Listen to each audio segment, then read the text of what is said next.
the microphone's working or not, is it? Got a bit of beef there. Well, I was a bit worried when Pauline said that I'm familiar to many of you, because I think we all know what happens with familiarity in terms of what it breeds. So we'll see actually as things unfold. I hope that you haven't come here looking for an absolutely brilliant presentation, because if you have, then you might be okay for the first 10 or 15 minutes or so. But it will get better then, because there's some work for you guys to be doing at table. But more of that later. There's a A3 sheet there that we'll be using for that purpose.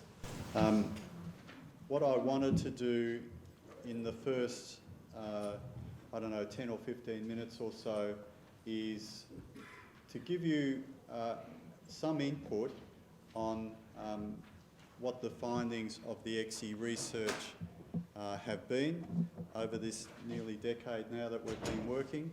And having provided that sort of context, the emphasis we're shifting on now is not so much helping people understand what the analysis is, helping people understand how to administer those surveys, helping people get their head around the terminology and the analysis, helping people interpret reports when they come back. There's been a lot of helping going on. We've been all helping each other for the best part of a decade. All of that's been very important, but none of that really changes anything, as I think we know.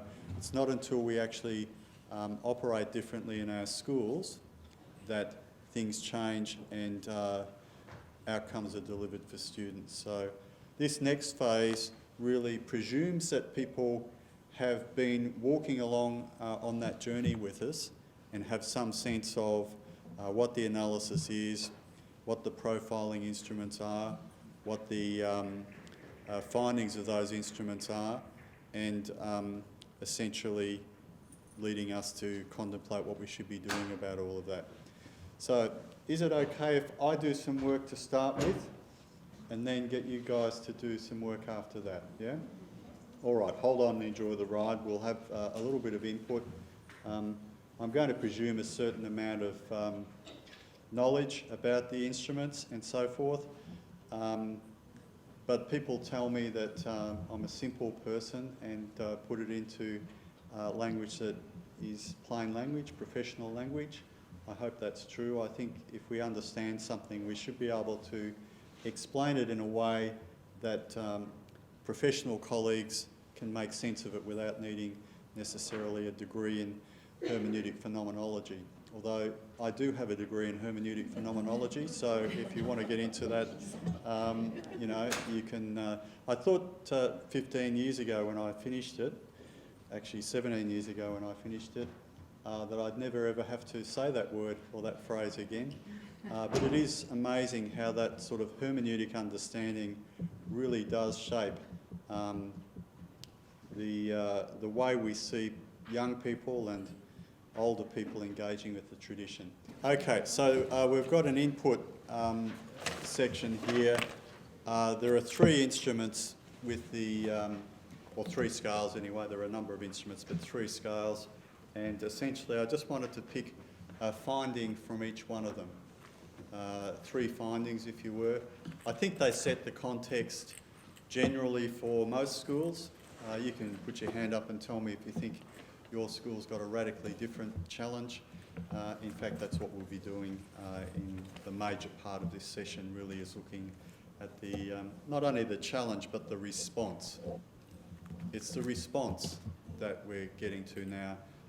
The challenge has taken us a decade to name in the way that we have. It's the response at the school level that we're looking to more and more. So, all right. The first scale is a post-critical belief scale, and essentially, I'm hoping that you're familiar with it. But even if you're not, we'll see whether this all makes sense. So you know there's a preferred position in each of these scales. The Leuven people have not just designed some kind of sociological instrument and said, isn't that interesting? This is what students and families and staff in our schools believe, and left it at that. They're actually saying, in terms of a theological and I guess in terms of the mission of the Catholic school, what they believe is a tenable or viable option. And you will know that post-critical belief is the normative position for them. It's the one that we should be, normative should be heading towards. So essentially what I've done here is simply taken the results for primary students that were involved in reviews last year. So it's the latest data that we've got. 217 students, and the primary in blue and the secondary are in orange. And essentially a pair for each position in that scale.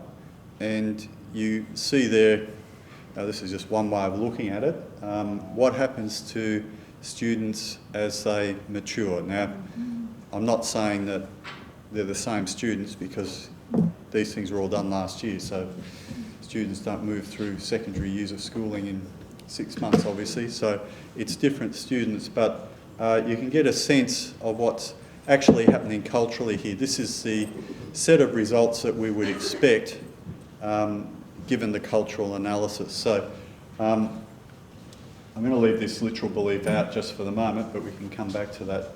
So the external critique one is where the transcended is rejected, but on the basis of a literal reading. So you'll know from this scale, I'm not going to spend the weight of this session on explaining the scales. I want to spend the weight of this session on how we're responding.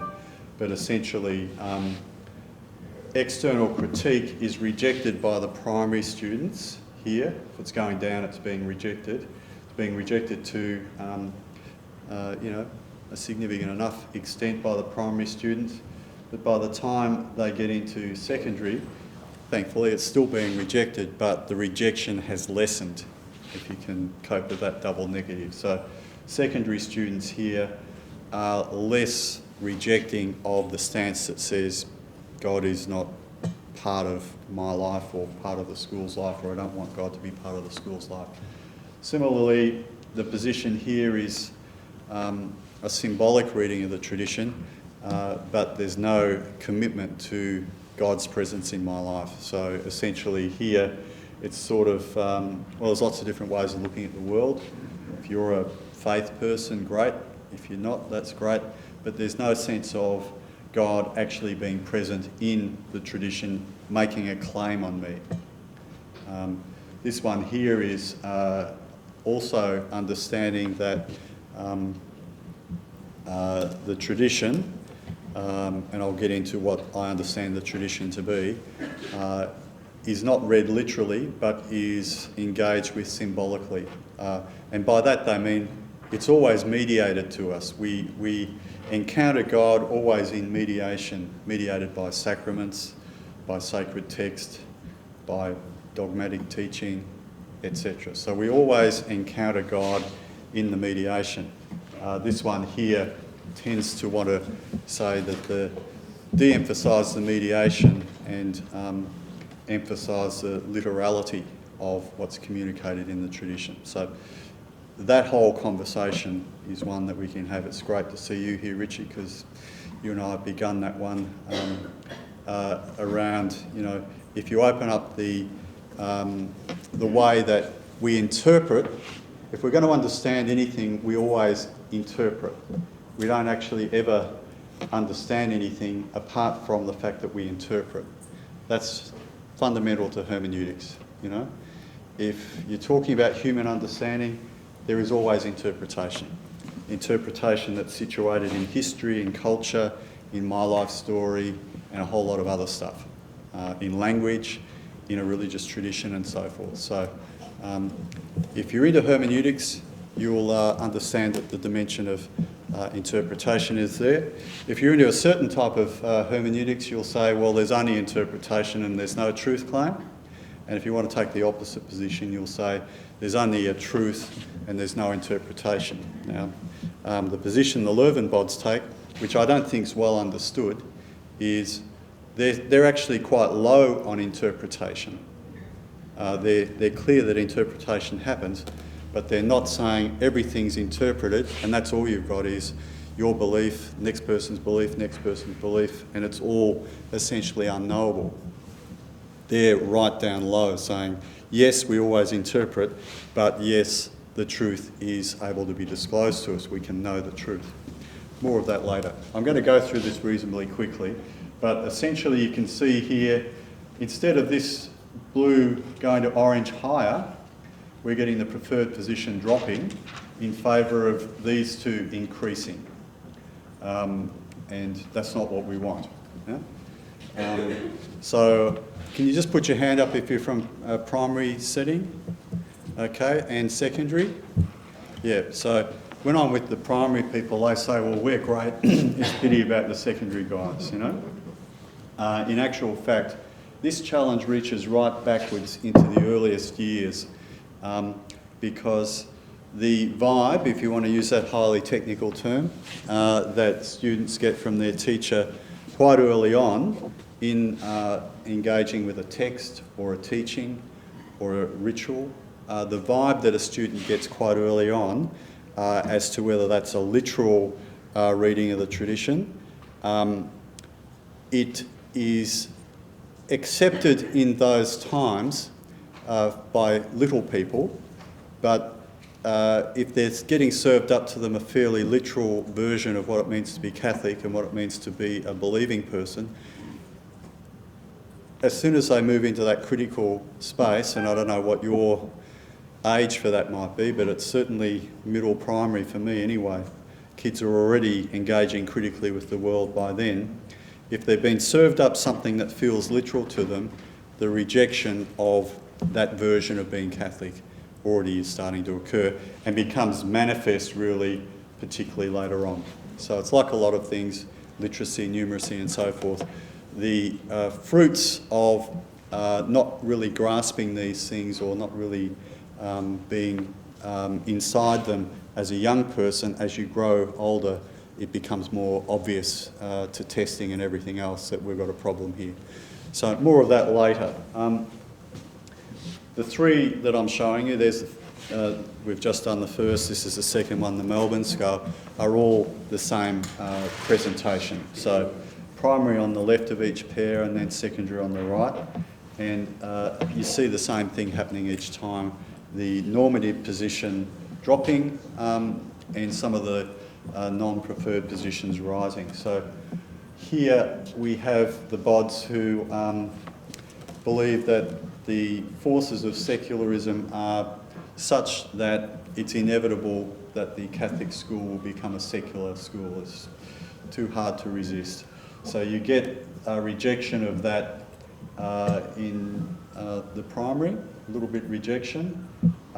In secondary, there's agreement with that proposition. And we see here values education quite high in both primary and secondary, and the recontextualising option dropping a little bit. So that's just such a key point there, which I want to come back to. So that's what you get from the Melbourne scale results from all our Victorian students last year. When you crunch the numbers, that's what you come up with. And I'll stop after this, and maybe you can do a little buzz after the third one, and we can talk about that for a little while, but not for a long while, because to talk about this analysis for a long while means we've only got a short while left in the session to talk about the school response. That's where the real action is. Understanding is so important, theory is so important, otherwise you have busy activity that isn't grounded in a proper analysis.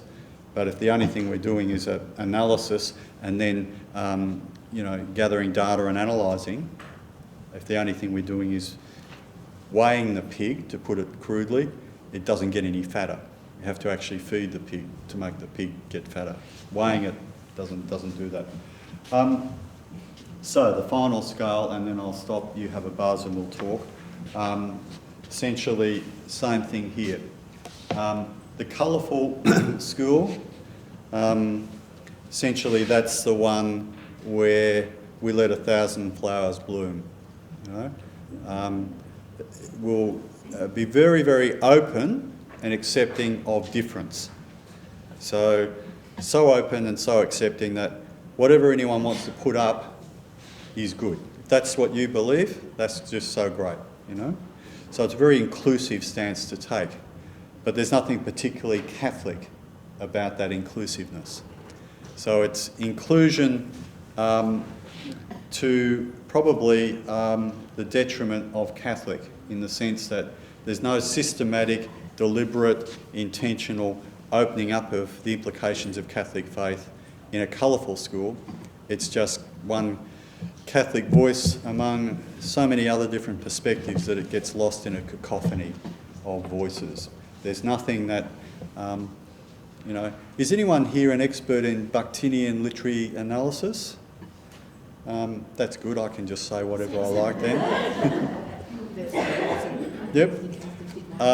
You know, essentially, Mikhail Bakhtin, a Russian literary theorist, wanted to make a distinction between two types of literature. One was the epic and the other was the novel.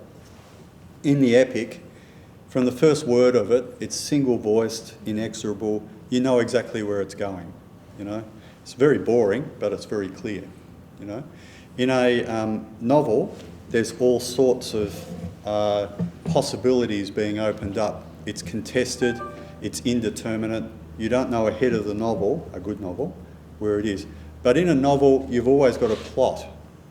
So it's not just, you know, it's not just everything going on really messy with no, if you can lose the plot as a novelist, yeah? So there's a difference between having a plot that's coherent and having an epic where there are no contesting voices. There's only one message going on. So I guess in the colourful school, there's lots and lots of voices, but not much plot. Yep.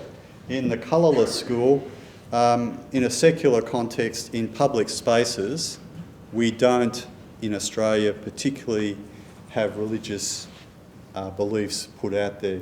I always find it quite fascinating when you're getting someone interviewed in a secular context, television, whatever, and someone starts to say, well, you know, they might have won Australian Idol or something like that, you know, praise you, Lord Jesus, for helping me win this thing, and everything just goes quiet for a moment, and someone says, gee, it's been hot weather we've been having lately, isn't it? We don't know how to respond to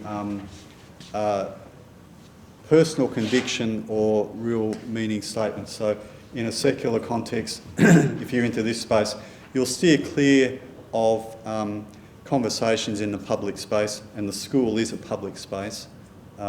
You'll sort of, what we see here is students are saying they're more open to the fact that, well, I don't want to talk about that stuff or expect that stuff to be dealt with in a schooling context. Here it's, well, don't shove the Catholic stuff down my throat. Essentially, everyone can have their views and we won't push any particular view at all. Here, of course, we are also wanting to respect, but it's a matter of what you respect. It's one thing to say, I respect every person in the room, so I respect all you guys, right? But it's another thing to say, but I also respect the tradition. I also respect the Catholic faith that is the reason for us all being here. So in this one here, you're getting respect for the people, but not necessarily much for the tradition. In this one here, you're getting both and.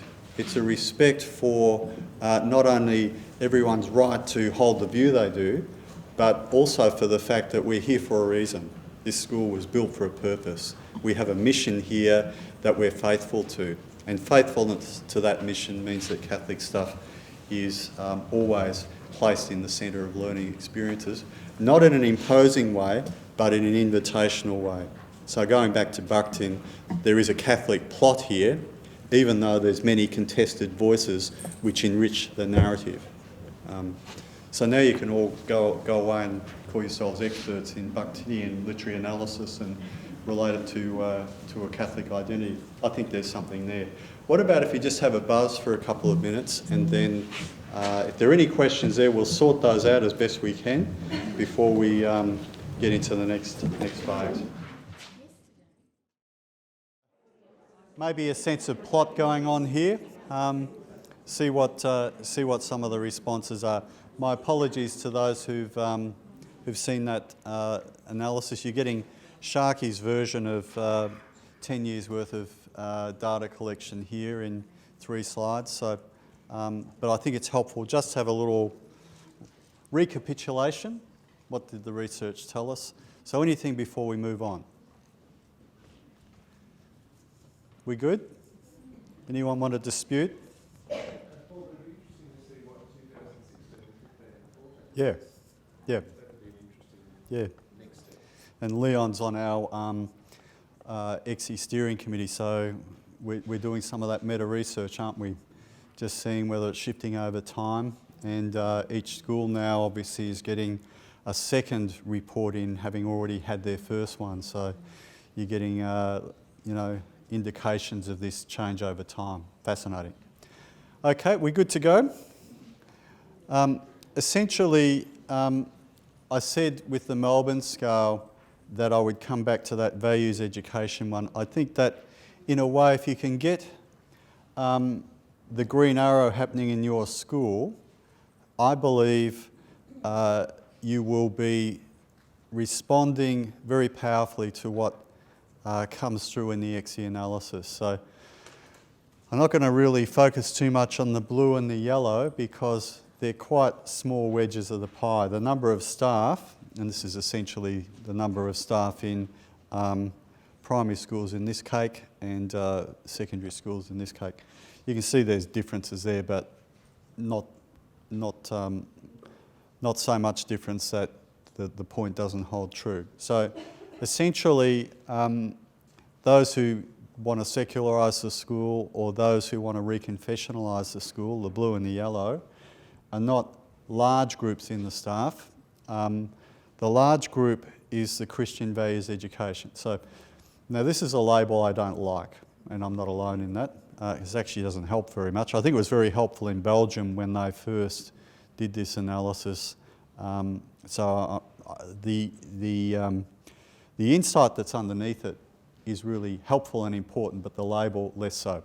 So essentially, as you would know, values education is if I say something like forgiveness or friendship or love or if I tell stories that have that as the moral message and so forth, then what I'm doing is offering students a point of access to the tradition that I believe will help them appreciate and understand what it means to be Catholic, partly through notions of reconciliation or healing or whatever. So that's something that a teacher will always do. How can I help these kids understand whatever the topic I'm teaching is? So it's a good instinct that teachers will have. And in a world where families come from strong Catholic backgrounds, if I said to you healing, I'm sure most people in this room will think, in this context anyway, of what that means in terms of a religious perspective, the Gospels and so forth. And I actually don't need to say to you, look, I'm not sure if you're aware of this, but actually we're called to the full flourishing in our faith, and part of full flourishing means that whatever has wounded us needs to be healed, and that healing is a very deep phenomenon, much more than just physical. It's the whole of our person, and the whole of our person involves our sacred dignity as people made in the image of God, and essentially healing involves not just physical healing, but emotional healing, spiritual healing. It's a very rich and deep phenomenon. I don't really need to spell all that out to you guys because you've been living, looking around, some of you, very long time, myself included, and others, in fact, most everyone, very short time, you know. Don't worry, be happy. So essentially, if you haven't been living inside the tradition, the problem is those connections don't get made. So there's nothing wrong with this approach as an entry approach, point of entry approach. The problem you get is that people aren't specific and particular making the links to what it is in our Catholic tradition that relates to the topic. So stopping at simply the value side of things, just talking about healing but not getting into what's underneath that, talking about friendship or forgiveness without getting into the Christian narrative underneath that. So it's implicit in a values frame, all the stuff that sits underneath it. As soon as you start getting explicit and drawing from the Catholic well, as it were, explicitly and particularly to make the topic have elements of encounter with the tradition in its explicitness or in its particularity. I said I wouldn't use jargon there, I'm getting into it there, but I think we're all grown-ups here, so a bit of the analysis I hope you're already across. So this shift here I think is A, the most important, and B, the most difficult to grasp as to what's actually going on here. So in this one here, I just like to use the word context, you know. In a reconfessionalising approach, the only thing that matters is the tradition. You know, I've got a Catholic worldview that I've already figured out, and it's really just explaining to you what that Catholic belief is, and you accept that. That's what being evangelised is. No reference to your context, your situation, because the Catholic truth is true for all time, all places. So context doesn't matter when you're in this space here, in its most extreme form. In this one here, the only thing that matters is context, not the faith tradition per se. So what matters here is what's the language that kids use, because that's the language I'm going to use. Yeah?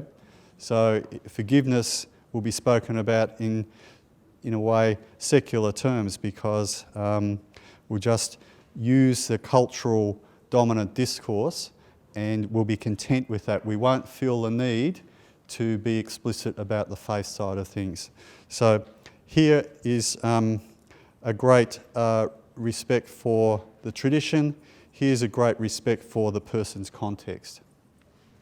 Here is a respect for both.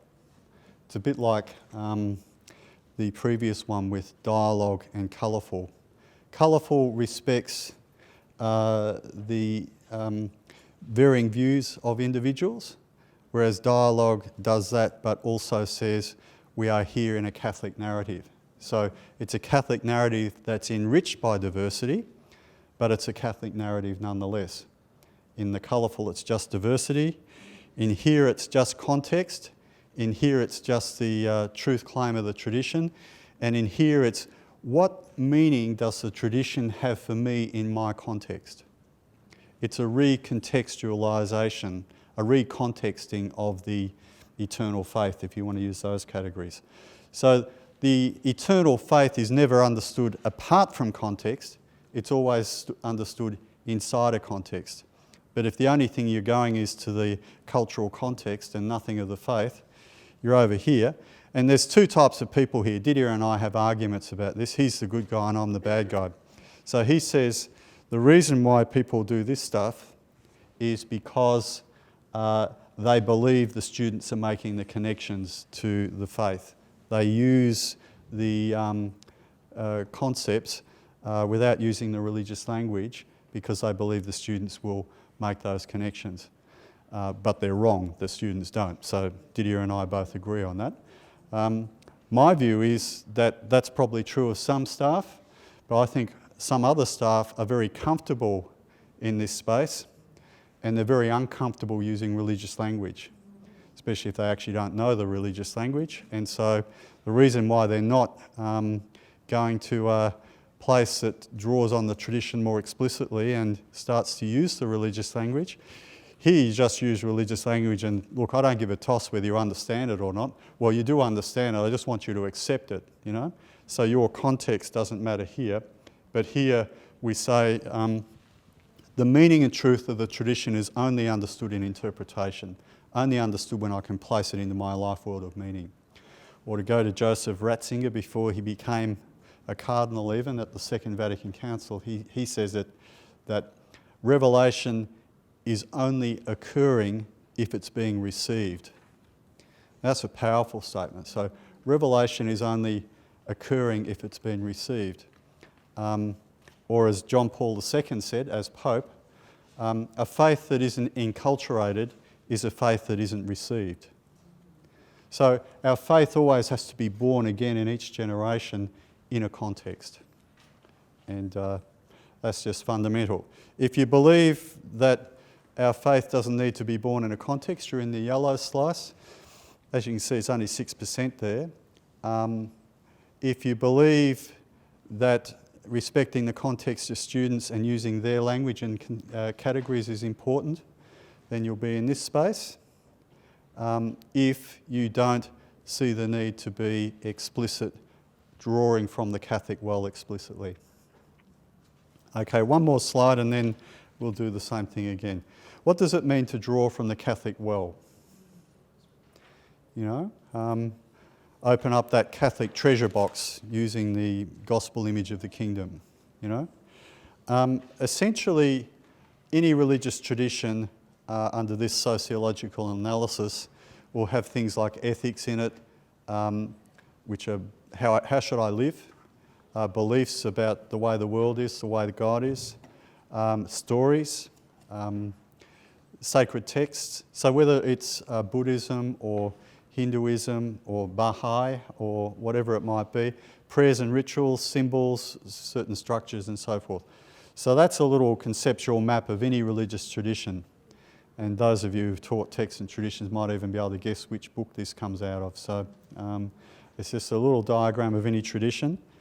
And what I've done here is just put around the outside of that a bunch of aspects of school life.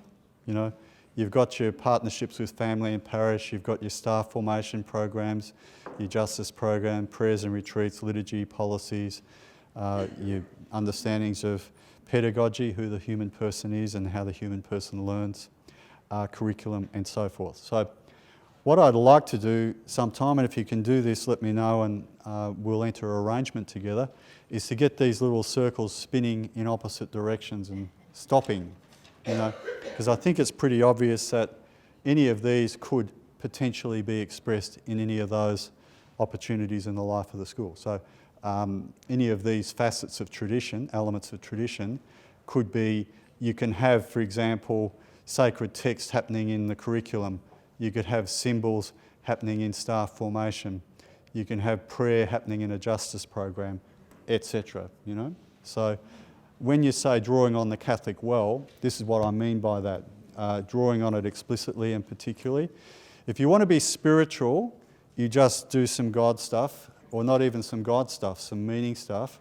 But if you want to be religious, you're tied into a particular constellation of this stuff.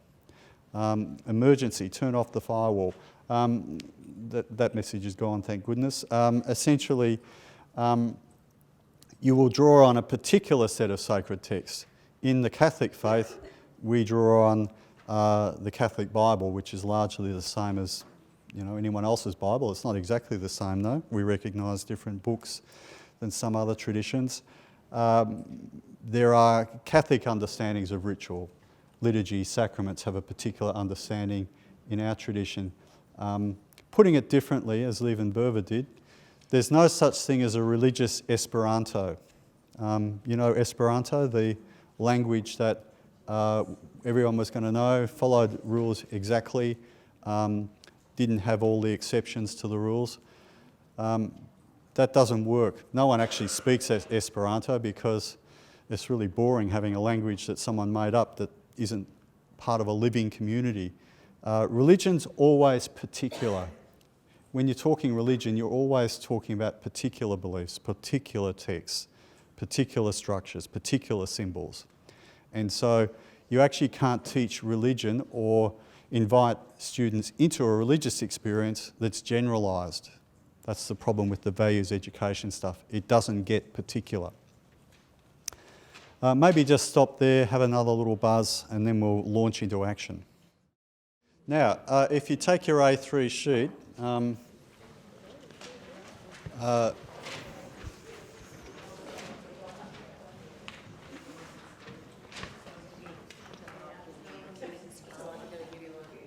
you mind if I just put this here? Is that okay?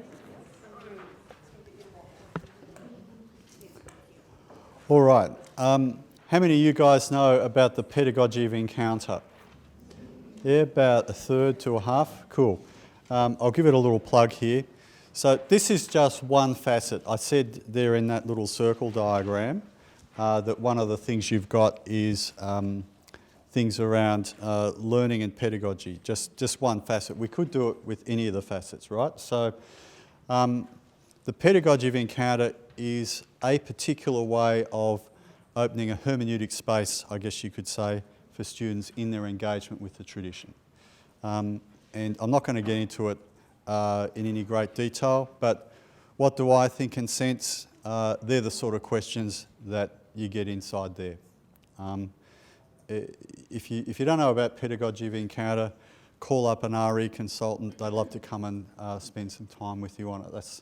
That's what keeps them employed. You don't call them up, they don't have a job. So, we can't have that. Essentially, what do others think? So we're getting into the colourful space here, potentially, unless you get also into the next space. If you stop at the purple one, you're into colourful, yeah? So it's really important that the diverse views of the world are open up here, rather than just simply, for example, a Catholic view. But if you just have the diverse view and don't get into what's the Catholic understanding of this, you're into colourful. Here it gets into Catholic dialogue. So essentially we start to get inside what the Catholic element from the tradition. You might draw on ritual, you might draw on a moral teaching, you might draw on a dogmatic teaching, or you might draw on scripture or whatever it might be. Essentially, if you just stop there though, it's interesting information about Catholic, but it's not actually, what does this stuff mean for me? How do I live it and appreciate it? It only becomes formative when I move from knowing about something interesting that weird mob called Catholic happen to believe, when I'm actually, really get into what does it mean for me? How do I find my home in this stuff? And that's just so important.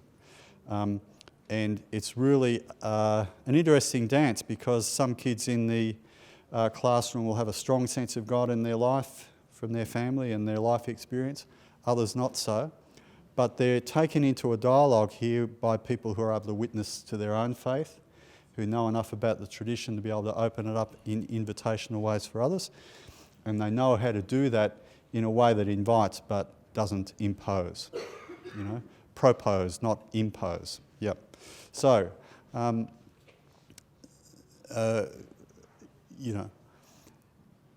Catholic formation always leads to action.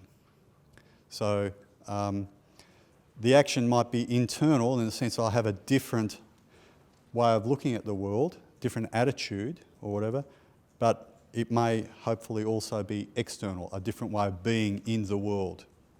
So this is not armchair philosophising, this is an educational process that makes a difference to me in my life and the way I am and the way I act and operate. So that's some of the stuff that goes on inside that final element of the process. It's more like a Bakhtinian novel than an epic, so this stuff doesn't happen, one step after the next. It's happening in various ways during the learning and teaching process. So, I just give you that as one example. It's the pedagogy example. If you look at your A3 sheet here, and this is just something that I invite you to do now, but more particularly with colleagues back where you come from. So who's an expert here on program logic? Who knows anything about program logic? Cool. Essentially, I think there's a very good distinction between the green and the purple. Yeah? So in the green, you're talking about all the stuff you do, the programs you run. In the purple, you're talking about what happens to people as outcomes. So the green stuff is outputs, the purple stuff is outcomes. And I think that's really very, very important when we're talking about our religious programs. So most of us tend to talk fairly comfortably in the green space, but in terms of being really lucid about the purple stuff, the short-term outcomes I'm looking for, the medium-term outcomes, and the long-term outcomes, and then of course the metrics that you would associate with those outcomes. How do I know? How will I know? How will we know that we've been successful in these endeavours?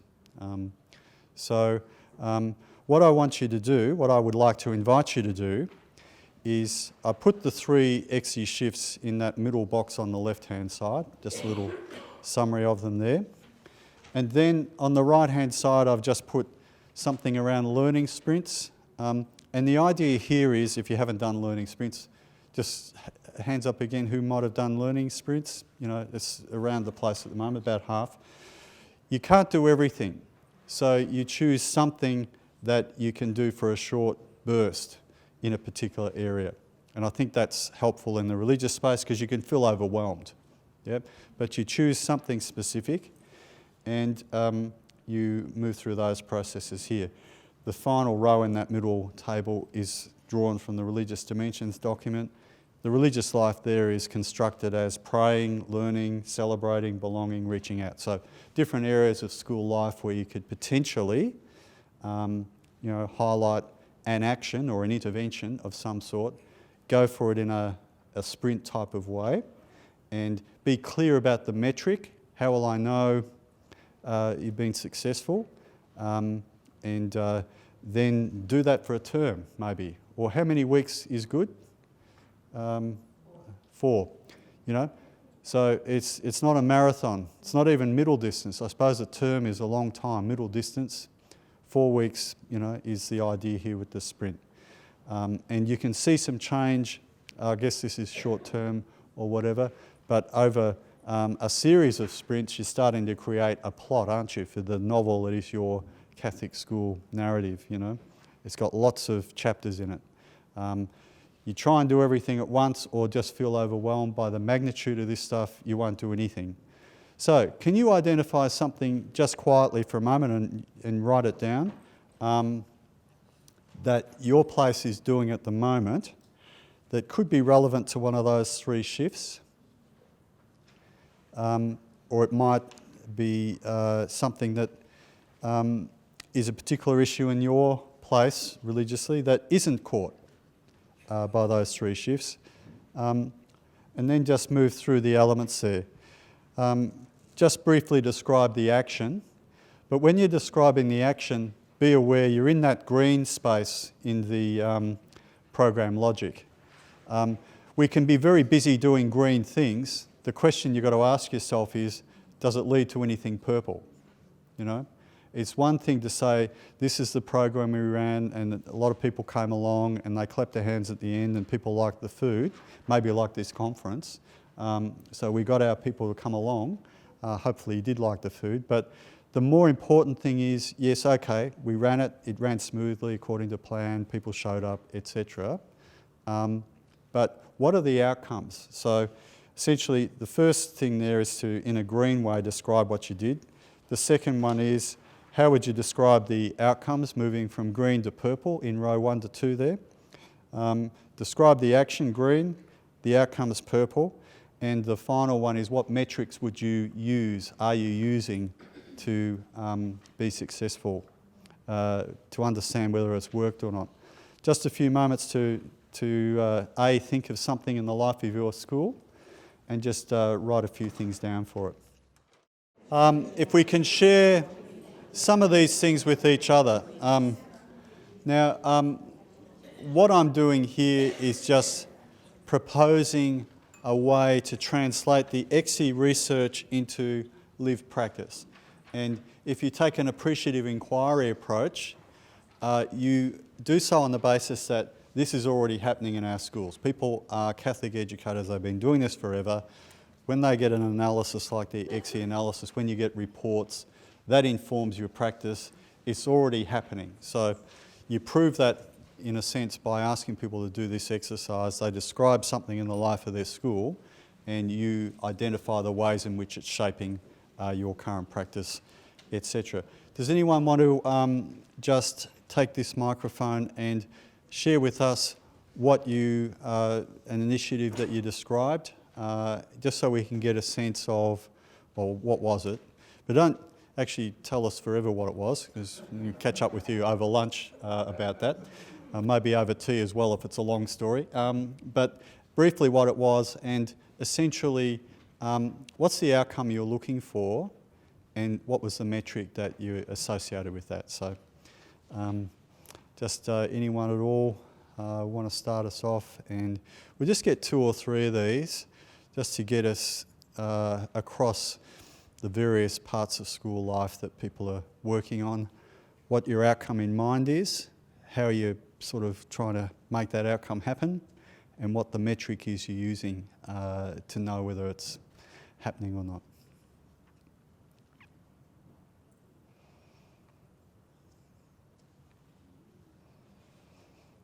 You aren't doing anything good at the moment, are you? Yeah, we're involved in something together, so we had a little discussion, and it's really handy to prime the pump just if someone starts anyway, so thank you. We haven't actually got any hard, firm data yet, but we're just in the process. I'm part of a 2-school parish, and our parish schools, in conjunction with some other local Catholic primary schools, are working out at the parish of Surrey Hills with Paul on an engagement strategy for young people.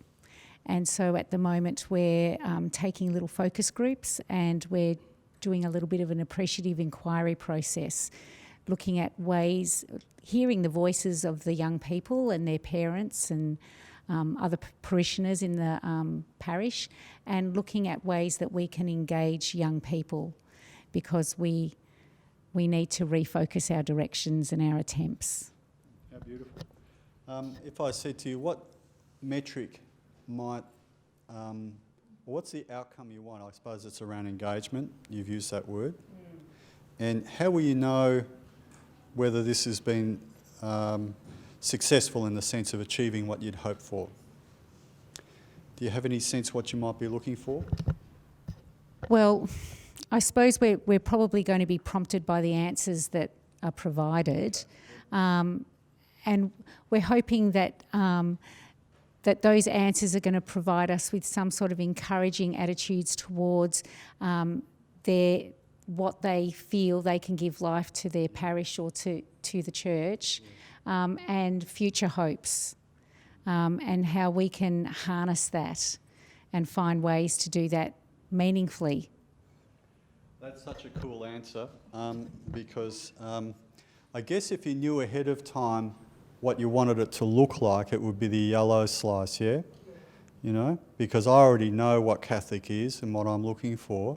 But if I'm in the purple space, I'm waiting for you to share with me what your understanding is, and together we'll see where that takes us, you know? So if you're in the yellow space, you already know where it's going. You're going to impose it in a sense. But if you're in the purple space, it's co-created. So you don't know where it's going to take you just yet? So you haven't had the conversation? Yeah. So at our school, our big focus has been on the shift from Christian values education and moving that into the recontextualisation.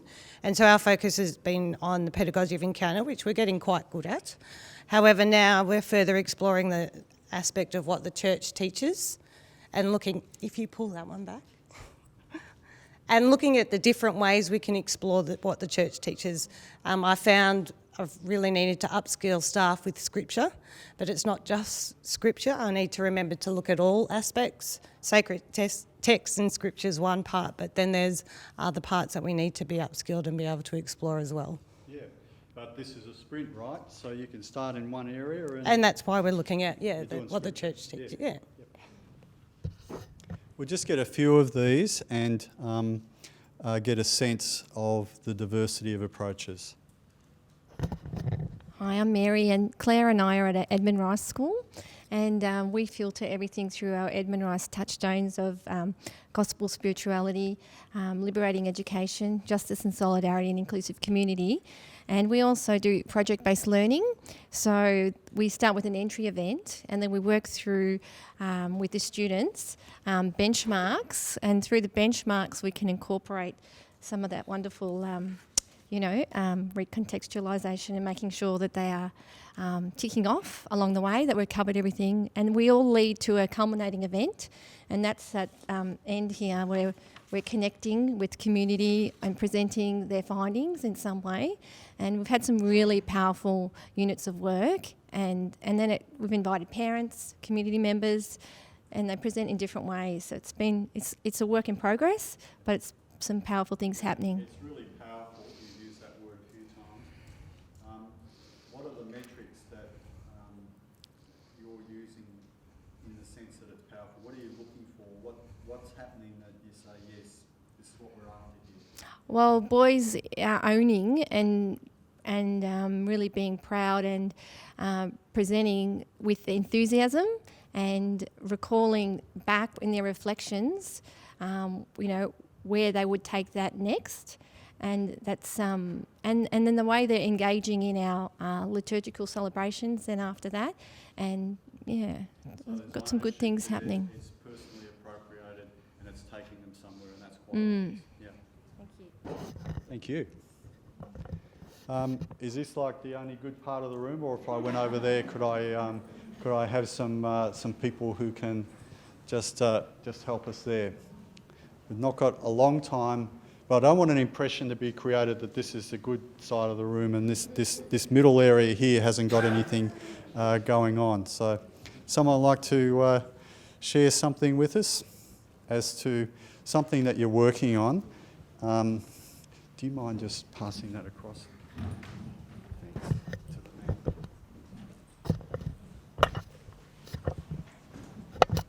Thank you. This is both coming from a primary school perspective and also in collaboration with the student wellbeing. So our primary school has an initiative that we refer to as kind words and kind actions. And we can see that permeating through our awards and through our circle time and through our SEL lessons. But I suppose mine is more of a reflection of, as this initiative is moving and constantly moving a little bit quicker and gathering steam, this has provided a really good opportunity for me to reflect and think, well, have we as a school really specifically, explicitly named this as Catholic? And I think honestly at this stage I need to probably have a conversation about, we need to name it more or more often so that our students, as they are changing their behaviours and are reflecting on their impact upon others, that we're naming it and looking for values that are scriptural to underpin what it's up to. So I suppose I don't actually have any metrics yet. I'm probably now looking at, well, what would they be? That would be from a Catholic perspective as well as a wellbeing perspective.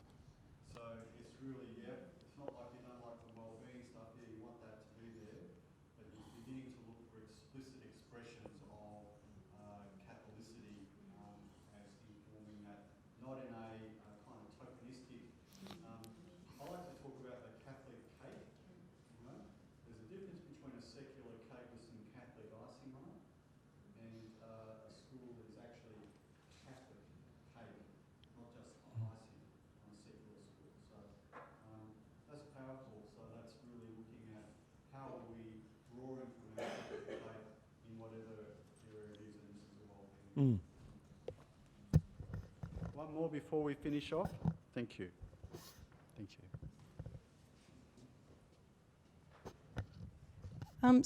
A process that we've engaged in at our school that we found really beneficial.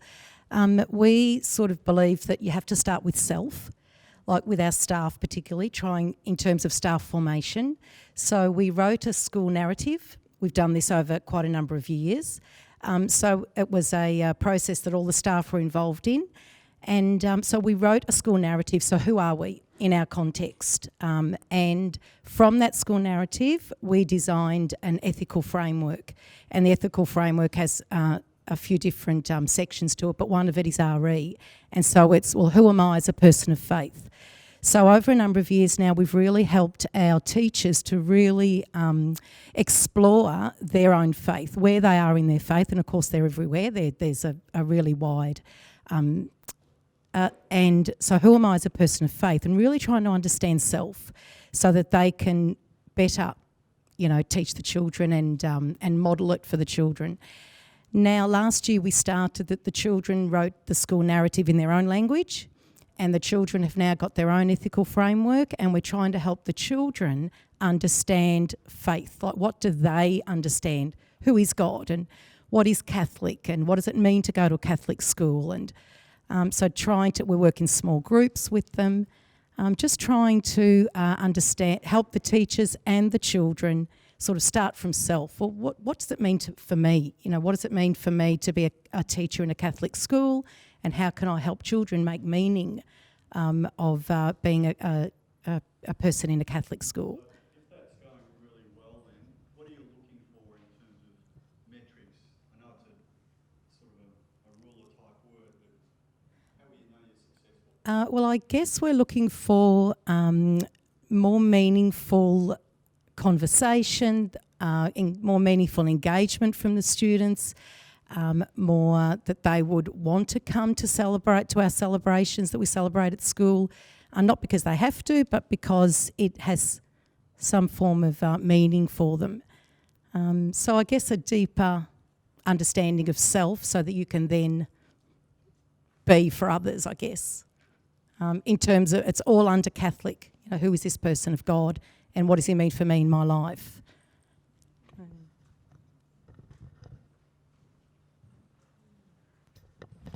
Thank you. So it's great to hear some of that great practice that's going on, and I think, as Paul said, those appreciative inquiries, knowing that we are already starting from a good spot and we can always get better. So I'm going to hand it over to somebody else just to say thank you to Paul for the session today. Thanks, Pauline. On behalf of everyone here, Paul, we would like to thank you very, very much. It's been a wonderful opportunity to reflect on the responses that we now need to make. As you said, for the last decade, we've spent a lot of time analysing things, but we really have to look at how are we making the connections for our students and being very explicit in what we're doing so that we are proud to profess our faith and that we don't make apologies for that in our caring and loving and sharing and everything else, that they see Jesus as the centre of our faith. So thank you very, very much. I certainly am going away with a few more challenges and things, but having just listened to other people, in a way, it's what challenges us that makes us move forward. And I think in these times, more than ever, we do need the opportunity to be very clear about what we believe in. And I do think having done the data and having staff and students involved, it gives us something to talk about so that then we can reflect on why we do these things as well. So thank you very, very much for a great presentation today.